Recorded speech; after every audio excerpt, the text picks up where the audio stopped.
परिवर्तन चार रास्ते से होकर के ही जाएगा।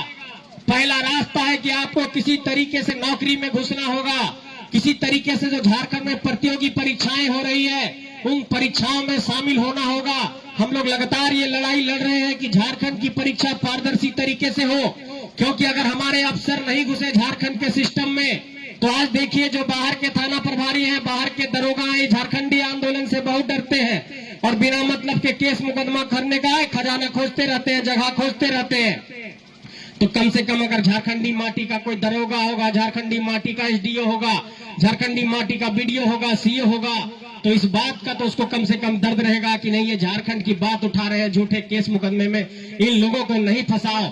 इसलिए आप लोगों को सिस्टम में आना होगा, तब हम लोग इसको बदल पाएंगे। दूसरा बड़ा बात कि अगर झारखंड में हम लोग आर्थिक तौर पर मजबूत नहीं हुए, अगर झारखंड में हम लोग पैसे के बुनियाद पर मजबूत नहीं हुए, अगर झारखंड में माइनिंग का जो काम है, झारखंड में जो यहाँ पर लीज का काम है, चाहे वो पत्थर का लीज हो, चाहे बालू का लीज हो और चाहे तमाम माइनिंग का लीज हो, खनन लीज का मामला हो, इस सारे चीजों में भी झारखंडियों को अपना भागीदारी सुनिश्चित करना होगा, तब वो आर्थिक तौर पर संपन्न हो पाएंगे।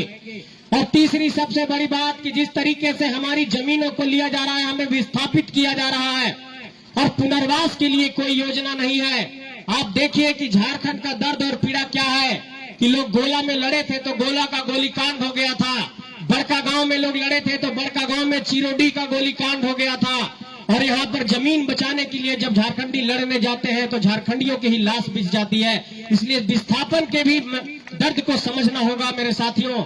और जब तक पुनर्वास की स्थिति सरकार नहीं स्पष्ट करती है कि अगर हमारा आप जमीन ले रहे हैं तो हमको कहां बसाएंगे, कहां नौकरी देंगे, इस बात पर पहले उनको सुनिश्चित करना होगा अपना पूरा रवैया, उसके बाद ही झारखंडियों का कल्याण हो पाएगा। और आपको चौथी बात ये कहना चाहता हूं कि आपको नेतृत्व में जगह बनाना होगा।